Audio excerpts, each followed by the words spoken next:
लटेरी में पूर्व सीएम दिग्विजय सिंह ने किया डूब क्षेत्रों का दौरा। मुआवजे की मांग को लेकर किसानों से की चर्चा, उचित मुआवजा दिलाने का दिया आश्वासन।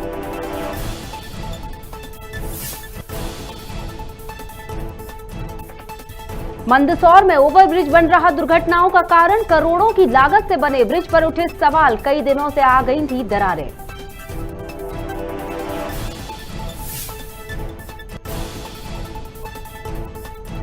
रतलाम में मृतक महिला को वैक्सीन लगाने का मामला, कर्मचारियों की लापरवाही बनी हंसी का कारण, नाराज बेटे ने दिखाई प्रशासन पर नाराजगी।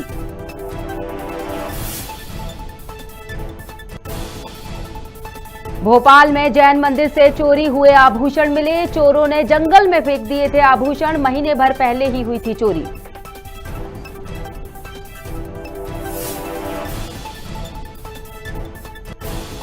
और चित्रकूट में पुलिस की तैनाती के बावजूद हुई चोरी, लोगों ने सुरक्षा पर लगाए सवालिया निशान, दर्शन करने आए श्रद्धालुओं के यहां हुई थी चोरी। नमस्कार, खबर भारत में आप सभी का स्वागत है। मैं हूं आपके साथ क्रांति प्रिया। बढ़ते हैं पहली खबर की तरफ। मध्य प्रदेश के पूर्व मुख्यमंत्री और राज्यसभा सांसद दिग्विजय सिंह ग्राम बैरागढ़ पहुंचे, जहां उन्होंने क्षेत्र की ग्रामों का दौरा कर मुआवजे की मांग को लेकर किसानों से चर्चा की। उन्होंने किसानों से मिलकर उनकी मांग को प्रदेश और केंद्र सरकार तक पहुंचाने का आश्वासन देते हुए उचित मुआवजा दिलाने की बात कही। बता दें कि लटेरी के बैरागढ़ क्षेत्र में डैम नदी सिंचाई परियोजना के अंतर्गत डैम के कारण क्षेत्र के करीब 8 गांव डूब प्रभावित हैं।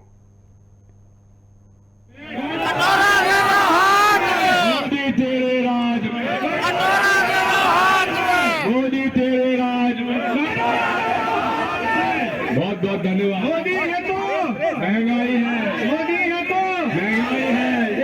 धन्यवाद बाबा साहब, संघर्ष करो।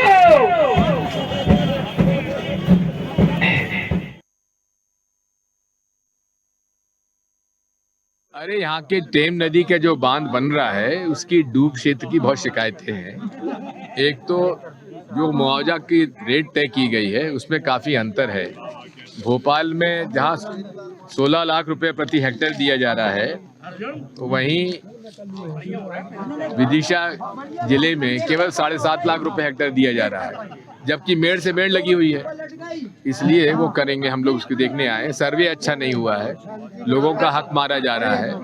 लोगों को पट्टे मिले थे वो कैंसिल हो गए, लेकिन आज भी काबिज है, उनको मुआवजा नहीं दिया जा रहा है। ये सब देखने के लिए आए हैं। अभी और कहां पर निरीक्षण कर रहे हो और जिला संचालन विभाग के अधिकारी कोई भी मौजूद नहीं है? नहीं, कल रात को थे, कल रात को एसडीओ थे।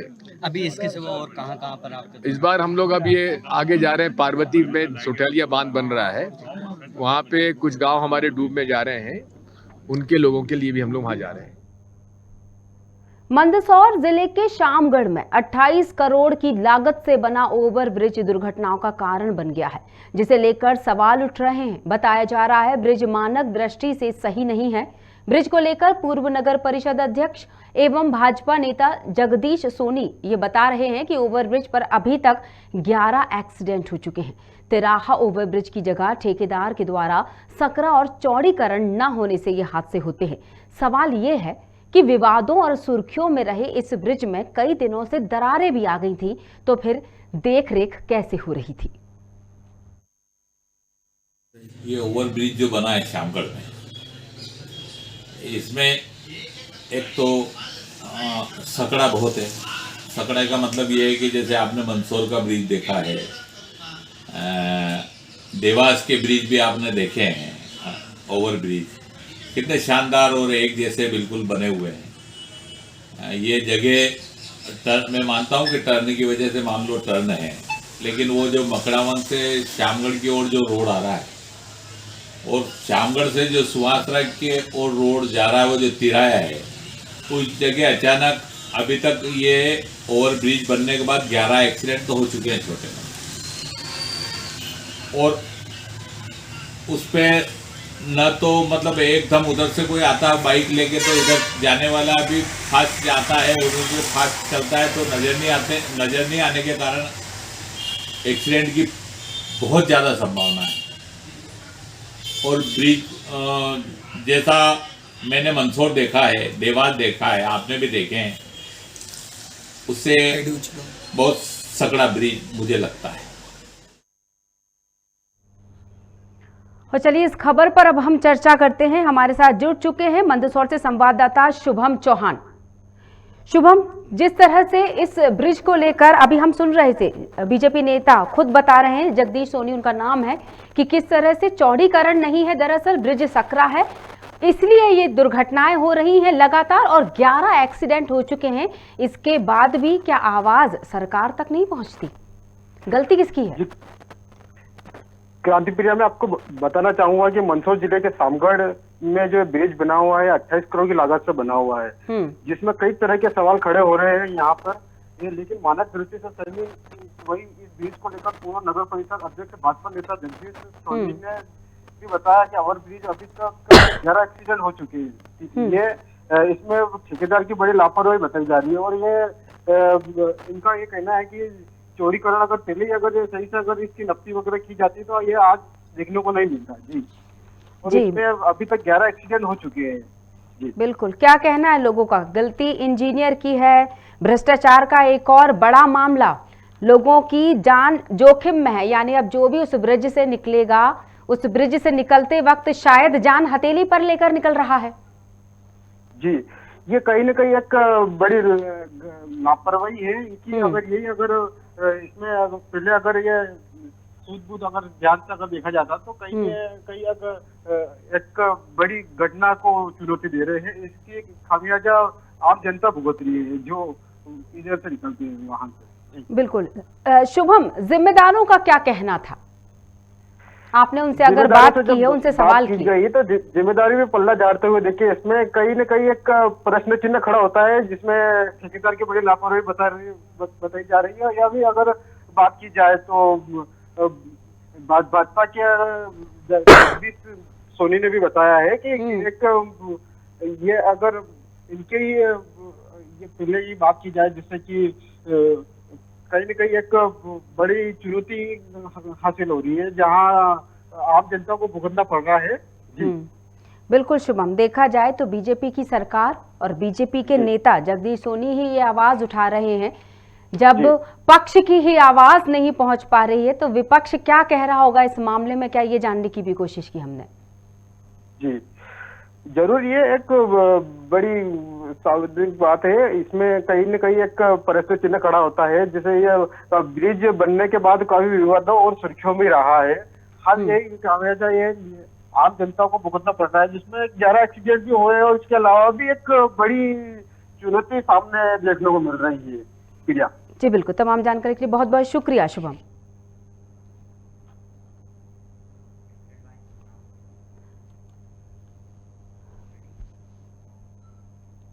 एक तरफ सरकार लोगों की जिंदगी बचाने की जद्दोजहद में लगी हुई है, तो वहीं सरकार के कुछ नुमाइंदे व्यवस्थाओं का मखौल उड़ा रहे हैं। इस बार तो सरकार के कर्मचारियों ने लापरवाही की सारी हदें पार कर दी। एक मृतक महिला को वैक्सीन का दूसरा डोज लगा दिया। जी हां, आपने सही सुना। घटना नामली थाना क्षेत्र की ग्राम पंचायत मोरदा की है, जहां ये अजीबोगरीब मामला देखने को मिला है। मृतक महिला के बेटे ने नाराजगी व्यक्त करते हुए कहा कि यदि मेरी मृत मां को वैक्सीन लग सकती है तो मेरे पूर्वजों का भी ऊपर जाकर वैक्सीनेशन किया जाए।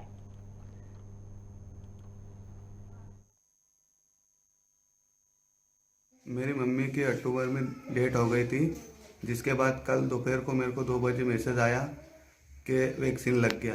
तो मैंने सहायक सचिव से पूछा कि वो वैक्सीन सर कैसे लगा, तो वो बोल रहे मुझे पता नहीं है। जिसके बाद आंगनवाड़ी कार्यकर्ता से मैंने बात करी तो वो बोल रहे कि डॉक्टर साहब जानते हैं। डॉक्टर साहब को फ़ोन लगाया मैंने, डॉक्टर साहब बोल रहा है कि मैंने नहीं लगाया, तुम सचिव से बात करो।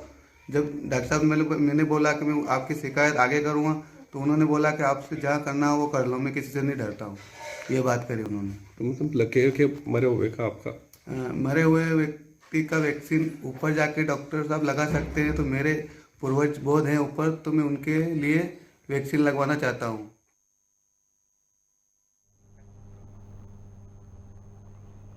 और सबसे पहले हम बात करते हैं जिस मृतक महिला का हमने जिक्र किया, दरअसल वो दिनेश की मां है। दिनेश हमारे साथ फोन लाइन पर जुड़ चुके हैं। दिनेश, जिस तरह से आप बता रहे हैं कि आपने जब आंगनबाड़ी कार्यकर्ता से बात की तो उन्होंने आपको डॉक्टरों के पास भेज दिया, डॉक्टर से बात की तो उन्होंने सचिव के पास भेज दिया, और जब आपने सचिव से बात की तो उनका ये कहना था कि तुमको जो करते बने कर लो।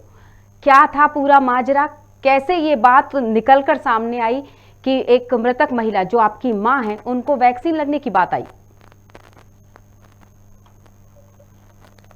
हाँ मैडम। जी दिनेश। हाँ मैडम, मेरे को कल दोपहर में 2 बजे मैसेज आया, तो मैंने मैसेज देखते ही मैंने सहायक सचिव को फोन लगाया कि मैंने कहा सर मेरी माँ की तो डेट हो गई 2 महीने पहले, फिर वैक्सीन कैसे लगी? तो सहायक सचिव जी बोले कि मेरे को पता नहीं, मैंने नहीं लगाई। तो फिर मैंने आंगनवाड़ी कार्यकर्ता से बात करी तो उन्होंने बोला कि डॉक्टर साहब ने लगाई, मैंने नहीं लगाई। फिर डॉक्टर साहब ने बोला तो मैंने वो कर दिया। मैं ठीक है, आप डॉक्टर साहब के नंबर दो मेरे को। तो डॉक्टर साहब के नंबर लिए मैंने और उनको फोन लगाया। मैंने सर मेरी माँ को वैक्सीन लगाई आपने दिन में, तो मतलब वो 2 महीने हो गए, डेट हुए ना, अभी दिन में आई थी तो मेरे को बोलना था कि मैं मिल लेता उनसे। हाँ, तो वो बोल रहे थे ऐसा नहीं होता। मैं सर कोई भी वैक्सीन लगवाने आया होगा तो मोबाइल नंबर या आधार कार्ड तो लेके आया होगा ना। बिल्कुल सही। हाँ, तो वो बोल रहा कि ऐसा नहीं होता है। मैंने उनसे बोला कि मैं आगे शिकायत करूंगा। आप मतलब ये आपको वहाँ बैठे बैठे वैक्सीन मतलब आप मोर्दा में पूरा मोर्दा में लगा दोगे, मतलब नहीं लगी तो भी लगा दोगे। हाँ, मैंने आपको ड्यूटी करने के लिए भेजा है तो फिर सही तरीके से करो ना। तो वो मेरे को बोल रहे हैं कि आपसे हो जो करना, तुम जा शिकायत करना, मैं किसी से नहीं डरता हूँ, ये बात करते हैं मेरे। बिल्कुल। और इसके बाद क्या आपने वहाँ किसी जनप्रतिनिधि को ये बात बताई हो कि इस तरह की बातें आपको कही गई हैं, ये माजरा था, ये पूरा मामला था, और जब आपने ये मामला संज्ञान में लेकर आए तो आपको बोलते हैं ना कि चोरी उस पर से सीना जोरी वाली बात आ गई? जी मैडम, ये मैंने उनसे बोला ना कि मैं ऐसा होता है कि आप बैठे बैठे वेरीफाई मतलब आपकी ड्यूटी लगा रखी तो आप नहीं आए तो भी वैक्सीन लगा दोगे क्या? जी। तो वो बोल रहा हाँ हो जाता है। मैंने कहा मैं एसपी साहब से शिकायत करूंगा। तो वो बोल रहा तुम जिसे चाहो जिससे शिकायत कर लो, मैं किसी से नहीं डरता हूँ। बिल्कुल। क्या उस डॉक्टर जिनसे आपने ये पूरी बात रखी थी, जिनको ये पूरा मामला आपने बताया था, क्या उनका नाम राजेश मंडलोई है? नहीं, आयुष करीन नाम है, ये मंडलोई तो अधिकारी सर हैं। बिल्कुल। तो क्या आपने अधिकारी तक ये बात पहुंचाई थी कि वो जो कर्मचारी हैं वो इस तरह की बात कहते नजर आ रहे हैं? हाँ, उनके नंबर नहीं था ना मैडम मेरे पास। चलिए हम कोशिश करते हैं दिनेश, आपकी ये बात हमारी टीम लगातार प्रयास कर रही है, फोन नंबर हम लगा रहे हैं, हमारे पास सारे ही अधिकारी, कर्मचारी, जनप्रतिनिधि सभी के नंबर है और हम पूरी कोशिश कर रहे हैं कि जिनसे हमारी बात हो जाती है हम आपकी बात को वहां तक पहुंचाएं। फिलहाल के लिए बहुत बहुत शुक्रिया दिनेश। हम दूसरे और अधिकारियों से बात करना चाहेंगे। एक बार फिर से हम दर्शकों को बता देते हैं कि ये मामला दरअसल ऐसा है, मोरदा का ये मामला बताया गया है कि किस तरह से एक मृतक महिला जिसको वैक्सीन लगने का एक मैसेज आ जाता है उसके बेटे के पास और उसकी मृत्यु हो चुकी है। महिला का नाम पद्मबाई है।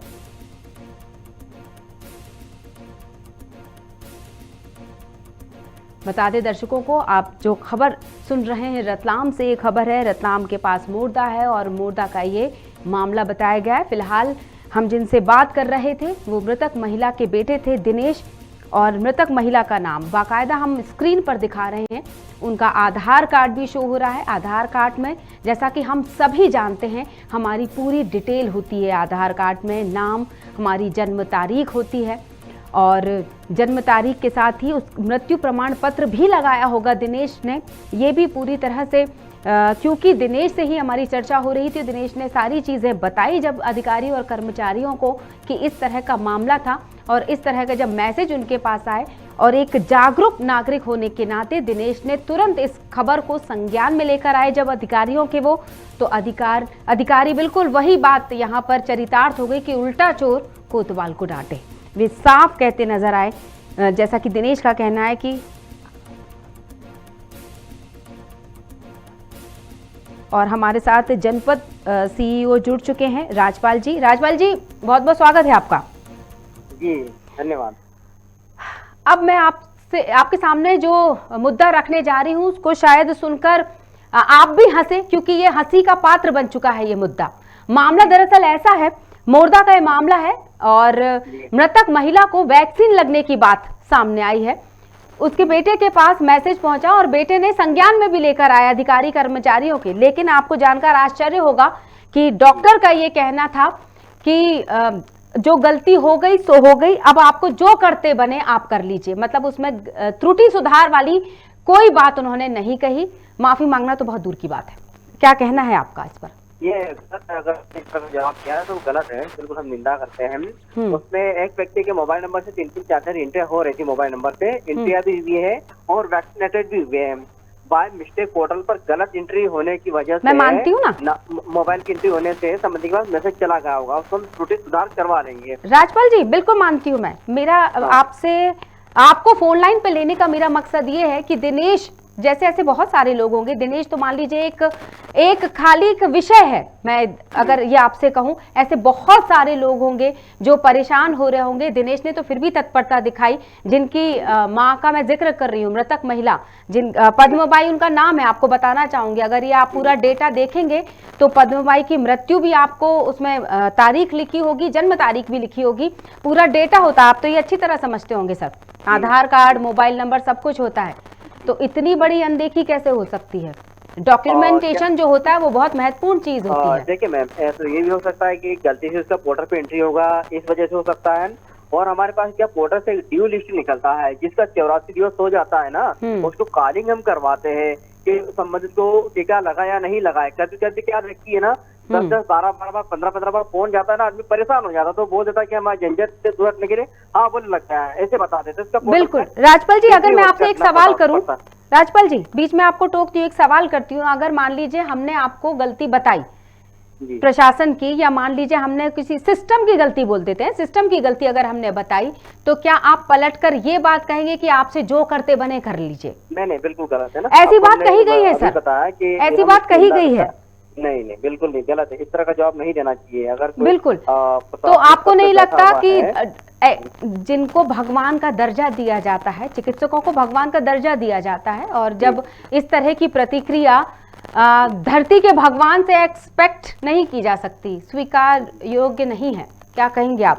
क्या कोई एक्शन लेना चाहेंगे क्या है ताकि वो आगे कभी इस तरह का दुर्व्यवहार ना करे? संज्ञान में आएगा तो संबंधित पे कार्रवाई की जाएगी। बट क्या है, कभी कभी आदमी का मेंटेलिटी पे डिपेंड करता है ना, कि वो किस स्थिति में होगा, किस दौर से गुजर रहा होगा, किस प्रकार कोई मानसिक तनाव में होगा, है ना। मानसिक तनाव में होने का मतलब देखिए सर, जिनकी माँ जी दुनिया में नहीं रही, उनसे बड़ा मानसिक तनाव और क्या होगा कि किसी भी तरह राजपाल जी किसी भी स्थिति में एक्सेप्टेबल नहीं है। राजपाल जी मैं तो बस आपसे ये पूछना चाहूंगी, अगर आपके संज्ञान में खबर भारत ये खबर लेकर आ रहा है कि एक मृतक महिला को वैक्सीन लगने की बात उठती है और उसका बेटा अगर इस पर विरोध दर्ज करवाता है, ये बात संज्ञान में लेकर आता है और उल्टा उसको डांट दिया जाता है और उसको धमकी, एक तरह से धमकी ही है कि आपको जो करते बने कर लीजिएगा, तो क्या आप उस डॉक्टर को जिसने ये बात कही है उस पर कोई एक्शन लेंगे या नहीं? बस मेरा एक सामान्य सवाल का जवाब दे दीजिए। ग्राम पंचायत मोरदा का जो व्यक्ति दिनेश, उनकी माता जी आपने बताया, पद्मा जी, मुझे पूरी उम्मीद है कि आप इस मामले को, कहाँ पर फॉल्ट है उसको करेंगे हम, ठीक करेंगे। बिल्कुल इस मामले की जड़ तक पहुंचेंगे और मैं, हमारी टीम लगातार प्रयास कर रही है। हम उस चिकित्सक से भी जरूर बात करना चाहेंगे जिसने ये बात कही है और क्यों कही है, इस सवाल का जवाब तो उससे जरूर लेना पड़ेगा। बहुत बहुत शुक्रिया राजपाल जी। दर्शकों को हम बता देते हैं, हम बात कर रहे थे जनपद सीओ से, राजपाल इनका नाम है, और जिस तरह से ये बोल रहे हैं, इन्होंने खबर भारत इस वक्त इस मुद्दे पर लाइव आप देख सकते हैं और लाइव आपने सुना होगा राजपाल को, उन्होंने ये बात कही है कि इस मामले को वो संज्ञान में लेंगे और जिसने भी ये बात कही है, जिसने भी ये उल्टी बात कही है, दरअसल ये कहना चाहिए एक आम नागरिक जो सतर्क नागरिक है, एक 70% जो ग्रामीण क्षेत्र है भारत का, कहा जागरूकता की कमी, एक टैग लगा दिया जाता है और इसके लिए बधाई के पात्र हैं दिनेश, जिन्होंने जागरूकता का परिचय दिया। वे तुरंत तत्पर हुए ताकि ये गलती रोकी जा सके, लेकिन इस गलती को रोका जाना उनके लिए भारी पड़ गया। उल्टा ही चोर कोतवाल को डांटे वाली बात, जैसा कि मैं कह चुकी हूँ, ये मसला हुआ कि उनको ही सुनने पड़ गया और उनको ही बोल दिया गया कि आपको जो करते बने कर लीजिए।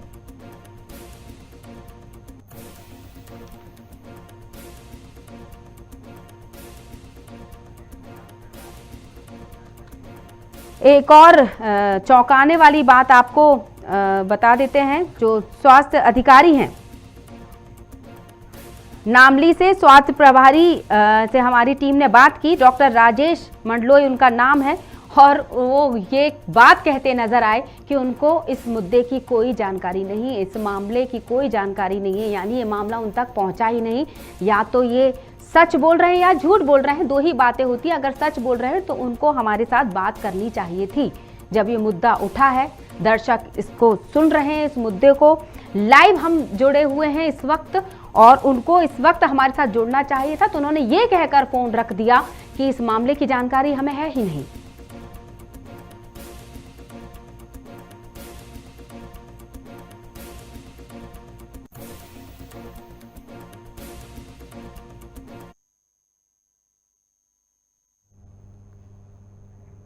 फिलहाल तो हम यही उम्मीद जताएंगे कि इस खबर भारत की खबर, जैसा कि हमेशा ही खबर का असर होता है, इसका असर हो और जल्द ही उस चिकित्सक पर जिस पर ये दरअसल ये बात कही जानी चाहिए थी, उसको एक्शन लेना चाहिए था, उस पर जल्दी ही एक्शन लिया जाए। फिलहाल तो बढ़ेंगे हम अगली खबर की तरफ। रातीवर थाना क्षेत्र में करीब 1 महीने पहले जैन मंदिर से लाखों की चोरी हुई थी। चोर मंदिर से छत्र, मुकुट और आभूषण लेकर फरार हो गए थे। चोरों की तलाश में महीने भर से लगी पुलिस को आखिर ये कीमती सामान एक जंगल में मिले। आखिर चोरों ने वहां चोरी की ये चीजें क्यों डाली, इस सवाल का जवाब पुलिस तलाश रही है।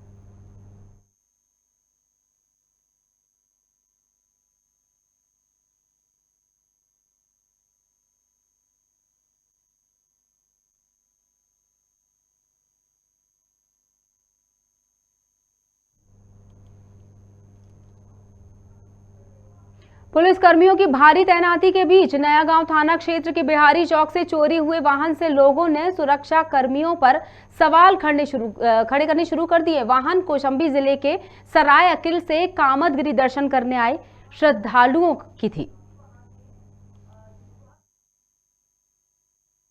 आए थे दर्शन करने के लिए, चाचा चाची के सब लड़के थे। आने के बाद यहाँ गए, दर्शन किए, दर्शन करके लौट के आए तो हमारी गाड़ी मौके पे नहीं। लगभग कई बजे आए थे? हम यहाँ आ गए थे कम से कम मान के चलिए 2 बजे लमसम आ गए। 2 बजे कांतानाथ पहुँच गए और उसके बाद 4 बजे 4:45 बजे लमसम आए। उसके बाद क्या कहते मौके पे आए, उसके बाद गाड़ी वहाँ पे नहीं। गाड़ी का क्या नंबर था? गाड़ी का नंबर है UP 71 X2774। Indore Betul highway मार्ग पर एक बार फिर दर्दनाक हादसा हुआ। जानकारी के अनुसार शनिवार शाम हाट पीपलिया पुलिस थाना क्षेत्र में एक यात्री बस और बाइक की आमने सामने भिड़ंत हो गई, जिसमें बाइक सवार 2 व्यक्तियों की मौत हो गई। बताया जा रहा है बाइक चालक किसी वाहन को ओवरटेक कर आगे निकल रहे थे, उसी दौरान सामने से आ रही बस में जा टकराए। पुलिस मामले की जांच में जुटी है।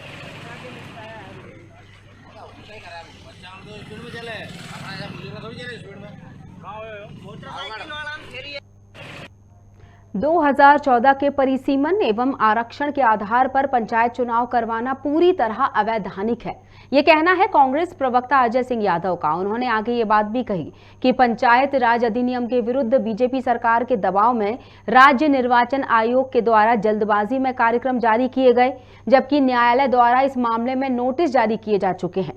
सरकार को न्यायालय के नोटिस का जवाब देना चाहिए था। गौरतलब है कि भाजपा सरकार के दौरान भी 3 बार पंचायत राज चुनाव हुए और तीनों बार नए परिसीमन एवं नए आरक्षण के आधार पर ही चुनाव करवाए गए थे। कांग्रेस पार्टी इस मामले को न्यायालय में रखेगी।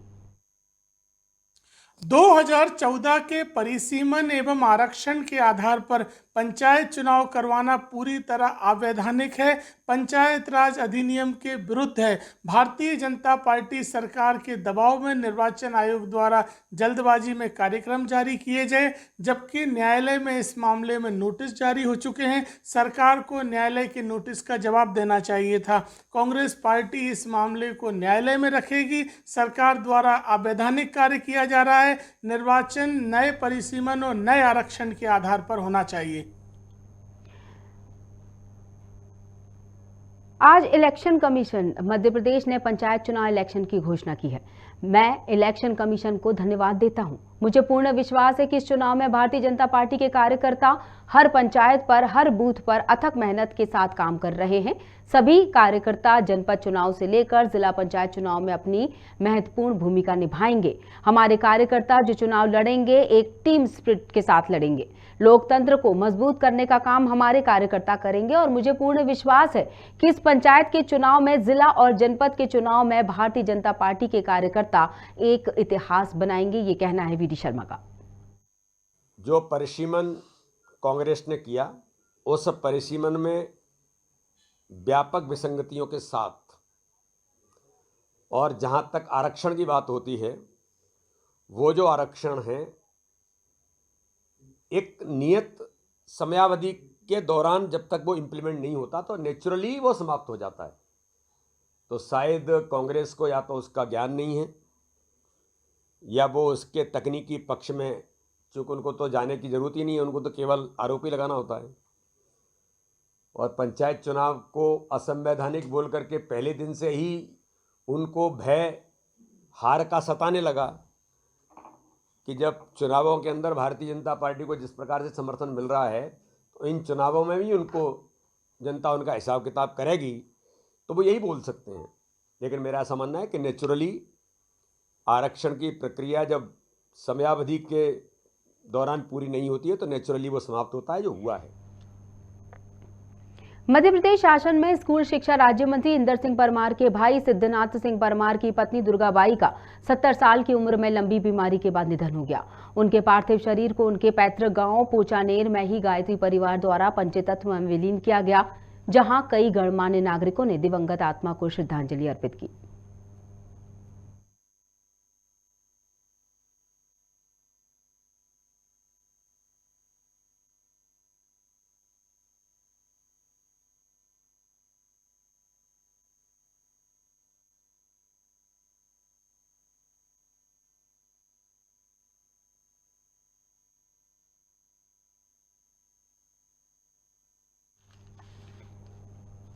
और फिलहाल के लिए खबर भारत में इतना ही, लेकिन जाने से पहले हम आपसे अपील करते हैं कि संक्रमण तेजी से फैल रहा है। कृपया मास्क लगाकर रखें और 2 गज की दूरी बनाकर रखें। नमस्कार।